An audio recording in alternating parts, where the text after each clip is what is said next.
আমরা একটু আগে ব্যারিস্টার সাজ্জাদ আলী চৌধুরীর কাছে যেতে চাই। যেটা বলছিলাম, জামায়াত সহ ৮টি ইসলামী দল এক ধরনের কর্মসূচিতে ছিল, এখনো আছে। ইসির সাথে তাদের আজকে একটি বৈঠক হয়েছে, আর সম্ভবত আগামীকালও আসলে আগামীকাল আজকে বৈঠকটি হবে। কি কি বিষয় নিয়ে আসলে আলোচনা হতে পারে, এবং কর্মসূচি স্থগিতের বিষয়ে আপনাদের কোনো পরিকল্পনা আছে কিনা?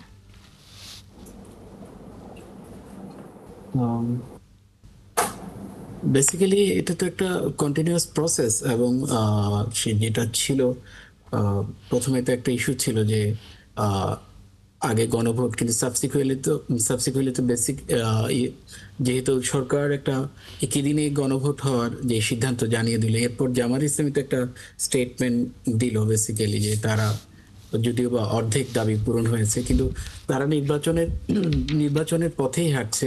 কিন্তু এখন যে ইস্যুগুলো আছে সেটা হচ্ছে নির্বাচনটা যেন নিরপেক্ষ হয়, সমস্ত স্টেক হোল্ডাররা যেন নিরপেক্ষ থাকে, ওই সময় অংশগ্রহণমূলক হয়, এবং এই জিনিসটা যেন গভর্নমেন্ট যেন নিরপেক্ষ ভূমিকা পালন করে। এই ইস্যুগুলো নিয়েই বেসিক্যালি হচ্ছে ডিসকাশনগুলো হচ্ছে। সাবসিডিগুলো হয়তো আরো কিছু ইস্যু থাকবে, কিন্তু মূলত বিষয়গুলো হচ্ছে এগুলো আর কি, আমি যতটুকু জানি। আচ্ছা, আমাদের সাথে অ্যাডভোকেট হুমায়রা নূর আছেন।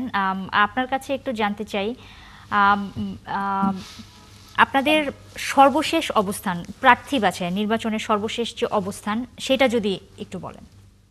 আচ্ছা, এই পর্যন্ত আমরা যখন মনোনয়নের আবেদন ফর্মটা বিলি করা শুরু করি, তখন আমরা আসলে এতটাও আশা করিনি যে এত মানুষ আগ্রহ ভরে আমাদের মনোনয়ন প্রত্যাশী হবে।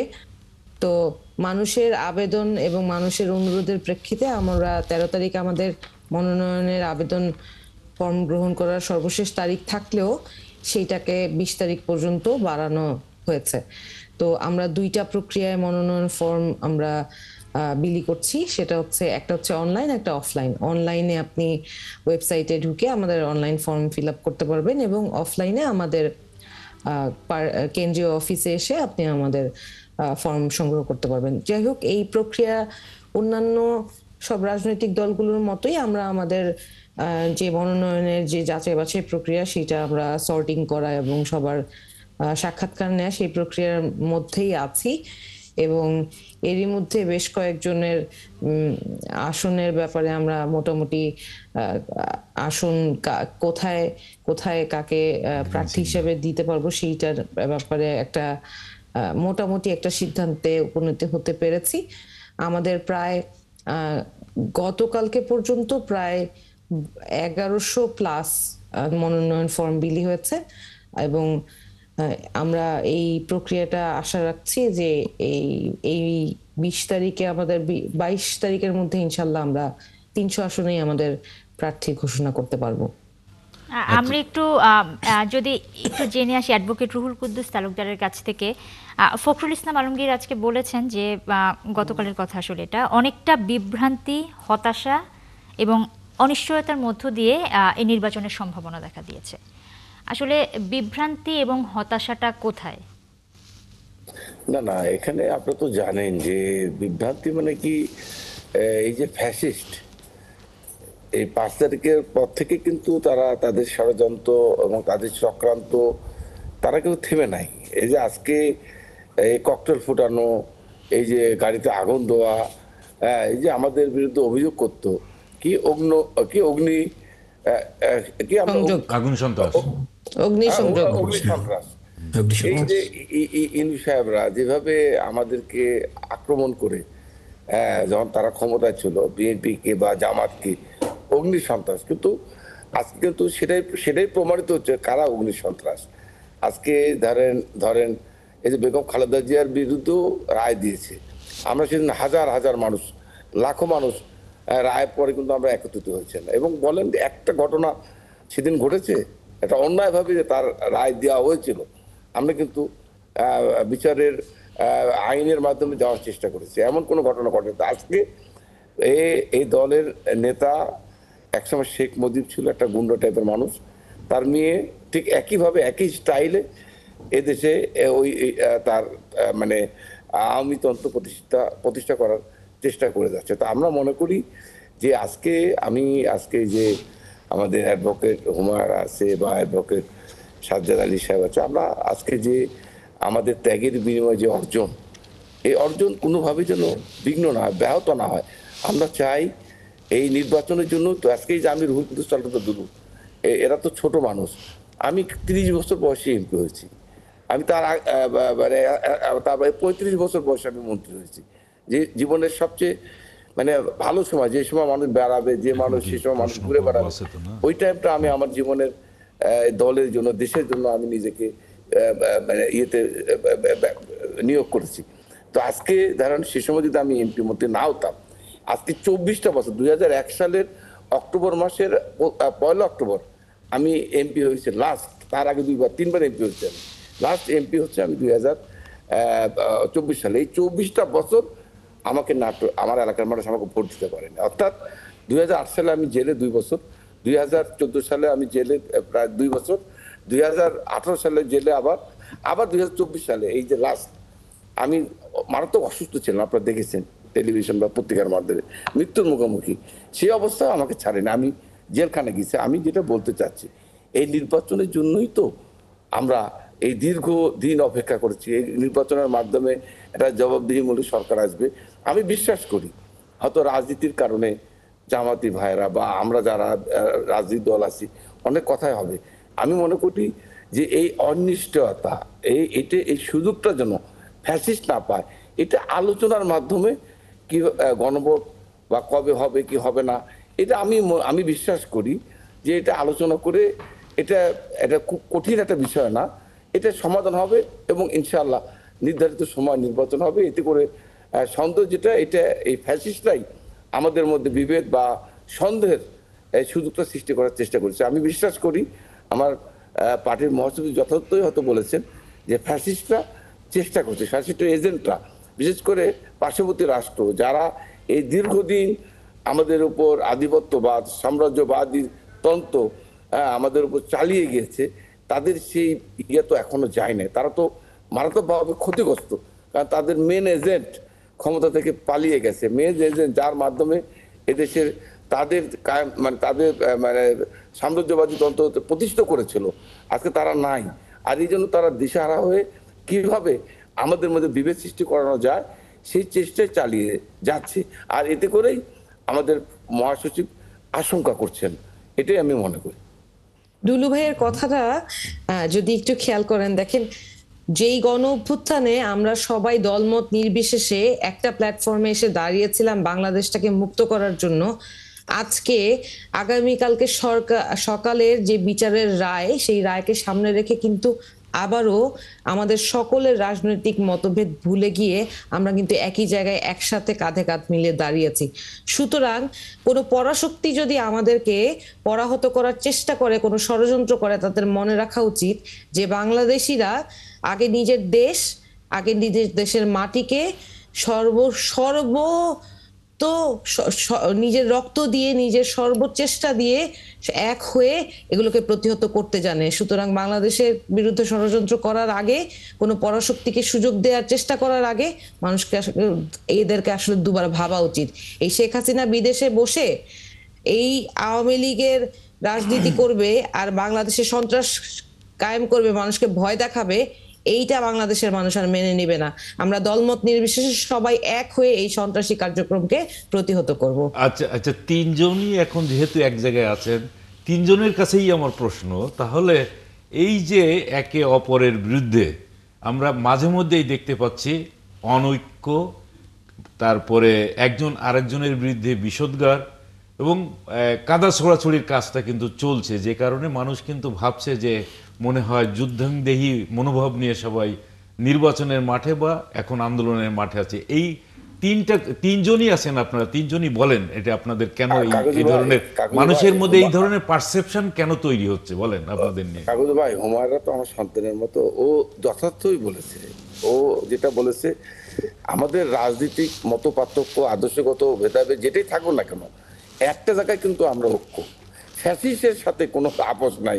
ফ্যাসিস্ট যেন বাংলাদেশের মাটিতে কোনো ষড়যন্ত্র চক্রান্ত নতুন করে বাংলাদেশে এসে মাথা চাড়াতে উঠবে, এই একটা জায়গায় আমরা ঐক্য। এবং বিশ্বাস করি যে আমরা এই যেটাই আমাদের মতো পার্থক্য সন্দেহ বা যে কিছু থাক না কেন, কোনোভাবেই এই এই সন্ত্রাসবাদ এবং বাংলাদেশের মাটিতে আর কোনো অগণতান্ত্রিক, অবৈধ এবং অন্যায়, অবিচার, সন্ত্রাস, এই যে বোমাবাজি, এই যে আগুন দেওয়া, এটা কোনোভাবে আমরা ঐক্যবদ্ধভাবেই ইনশাল্লাহ আগামী দিনে সেই দিন এসছে, আমরা ঐক্যবদ্ধভাবে এটা প্রতিহত করবো ইনশাল্লাহ।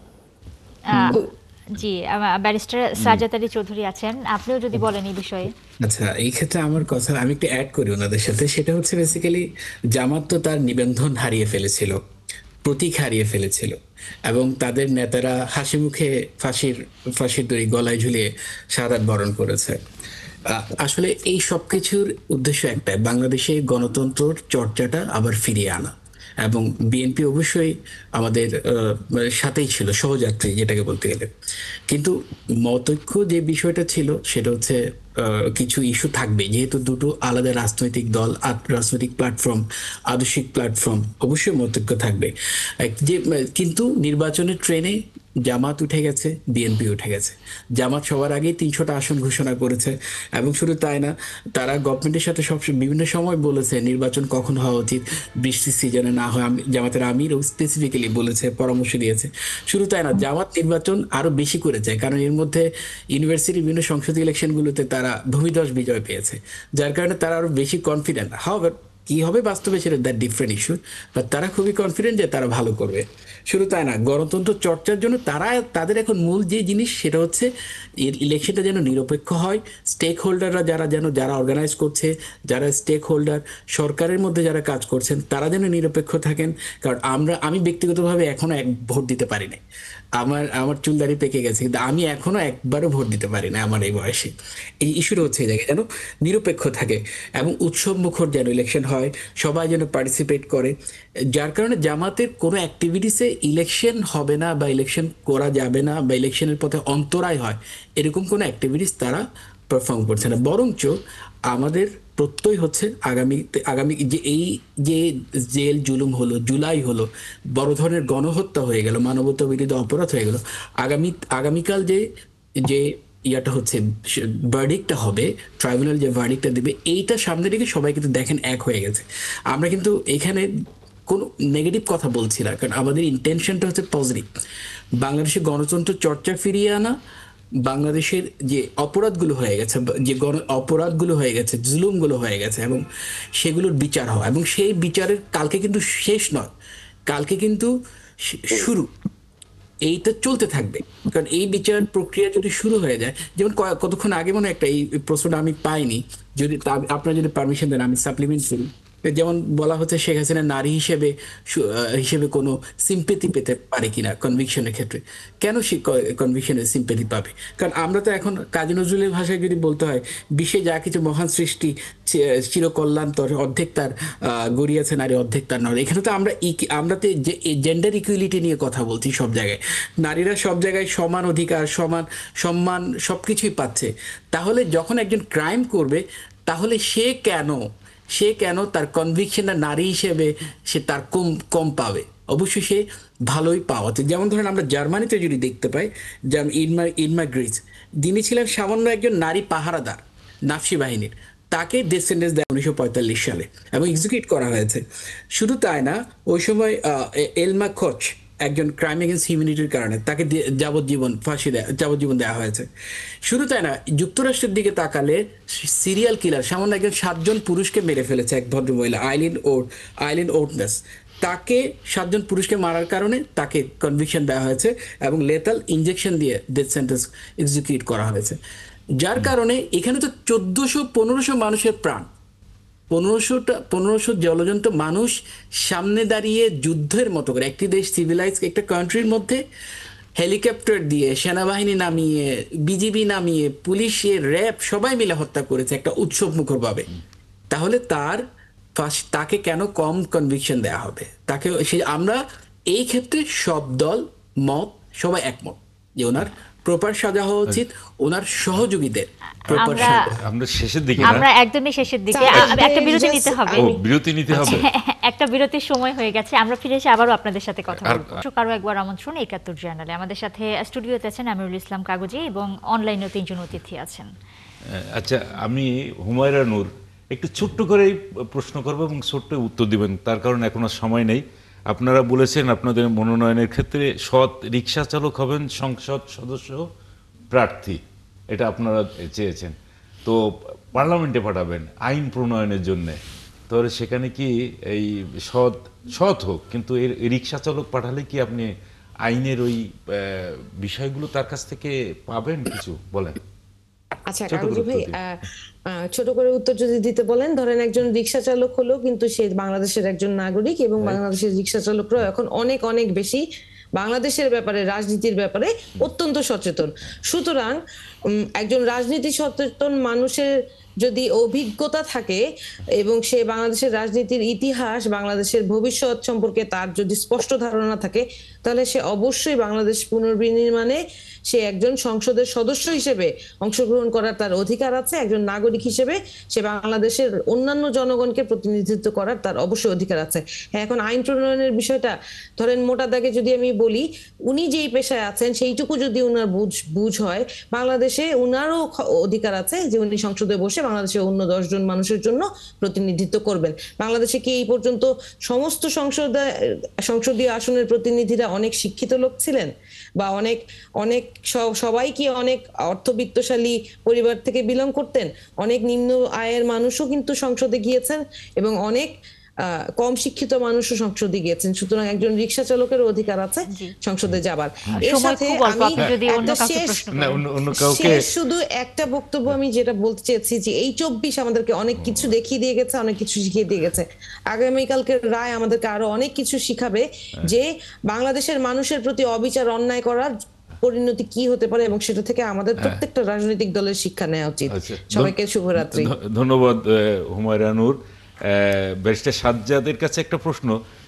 আমি কয়েকদিন আগে দেখতে পাচ্ছিলাম যে আপনাদের সেক্রেটারি জেনারেল একটা বলছেন যে ধানের কি বলে দাড়িপাল্লা দেখলে পরে বিসমিল্লাহির রহমানির রহিম বলে সিল মারবেন এবং সিল মারার পরে আলহামদুলিল্লাহ বলবেন। তা আপনাদের কিন্তু অমুসলিম সংগঠন আছে, এখন তাদের জন্য এখানে কি রাখলেন একটু বলেন, আমরা শুনি। আসলে রাজনৈতিক ল্যাঙ্গুয়েজ গুলো অনেক সময় রূপক অর্থে ব্যবহার হয়। এখন উনি হয়তো এটা জাস্ট যেখানে উপস্থিত ছিলেন সেখানকার সার্কামস্টেন্সেস তো আর আমার সামনে ক্লিয়ার না। হয়তো এটা উনি উনি যদি বলে থাকেন, I don't know whether he said this sentence, হ্যাঁ, এটা আছে, এটা দেখবেন আপনি একেবারে সমস্ত জায়গায় ইউটিউবে ভাসছে। জাস্ট রূপক অর্থে, রূপক অর্থে। যেমন একটু আগে আমাদের হুমায়রা আপা তামিমকে বলছিল যে বের হওয়ার সময় আয়াতুল কুরসি পড়ে বের হয়ে কালকে সকালে। তো এটা হচ্ছে জাস্ট রূপক অর্থে, মানে মানুষকে উজ্জীবিত করা, মানুষকে কনফিডেন্ট দেওয়া এবং পজিটিভ একটা বার্তা দেওয়া। এটা আসলে আমি মনে করি এর চেয়ে বেশি কিছু না, এবং এটা আসলে মনে করি সমালোচনার তেমন একটা বিষয় এটার মধ্যে আর পড়ে। শেষ করব অ্যাডভোকেট রুহুল কুদ্দুস তালুকদার দুলুকে দিয়ে, যে আপনি কিন্তু বারবার বলছিলেন যে যেহেতু নির্বাচনী ট্রেনে চলে গেছে বাংলাদেশ, তারপরও কেন এই অনিশ্চয়তা কেন দেখতে পাচ্ছেন এর মধ্যে, একটু বলেন। ছোট করে ছোট করে হ্যাঁ, বলতে হবে। ছোট না, করে। আমি বলছি ওই কথার আগে এই যে আমার হুমায়রা নূর যে কথাটা বলেছে, আমি একটা কথা বলি। কাগজি ভাই, আপনি বলেছেন রিক্সাওয়ালা। আমার বাবা, আমি জাস্ট মরে যাওয়ার পরে ওনার একটা লিফলেট আমি দেখেছি, তার সিন্দুকের মধ্যে বাবার একটা সিন্দুক ছিল, তখন তো ছোট ছিলাম। তো সিন্দুক খুলে বাবা মারা যাওয়ার পরে আর কি দেখলাম তার একটা লিফলেট। তো আমার বাবা পার্লামেন্ট ইলেকশন করেছে ওটা 1962 সালে। তো ওনার ইয়েতে লেখা ছিল, আমার বাবার নাম হচ্ছে ডাক্তার নাসিরউদ্দিন তালুকদার, কৃষক সন্তান ডাক্তার নাসিরউদ্দিন তালুকদারকে সংসদ সদস্য হিসেবে সাইকেল মার্কা ভোট দিন। জাস্ট এটা আমার মনে আসছে। তো আমি কথাটা এই জন্য বললাম যে রিক্সাওয়ালা হোক আর কৃষক হোক, জনগণ যদি চায়, আজকে এই যে আমাদের পার্টি যে মনোনয়নটা দিয়েছে, আমার জায়গায় যদি একজন রিক্সাওয়ালা আমার থেকে যদি জনপ্রিয় হতো, যাচাই বাছাই করে যদি বিএনপি মনে করতো ওই রিক্সাওয়ালা জনপ্রিয়, আমি রুহুল কুদ্দুস তালুকদার কিন্তু বাদ পড়ে যেতাম। এর হচ্ছে বাস্তবতা। এখন জনগণ যদি চায়, সে রিক্সাওয়ালা হোক আর কৃষক হোক, এটা ম্যাটার করে না। আর আপনি যেটা বলছেন, যেটা উত্তর, সেটা হচ্ছে যে যেহেতু নির্বাচনটা এই ডে ওয়ান থেকে একটা সন্দেহ একটা আমাদের মানে হাতে আসলে একদমই সময় নেই, আমাদের শেষ করতে অপপ্রচার হচ্ছে। চালাচ্ছে। আমরা মনে করি ইলেকশন অবশ্যই, যেহেতু প্রধান উপদেষ্টা এবং জামাত বা এনসিপি বা বিএনপি, আমরা সকলে মিলে নির্বাচন চাই এবং বিফোর রোজা আশা করছি ইনশাল্লাহ নির্বাচন হবে। এখানে সন্দেহের আর কোনো অবকাশ জি আছে জি, বলে অনেক আমরা ধন্যবাদ আপনাদের তিনজনকে আমাদের সাথে যুক্ত হওয়ার ধন্যবাদ। জন্য, সেই সাথে আমিরুল ইসলাম কাগজি, আপনাকে অনেক ধন্যবাদ আমাদের সাথে এতক্ষণ থাকার জন্য।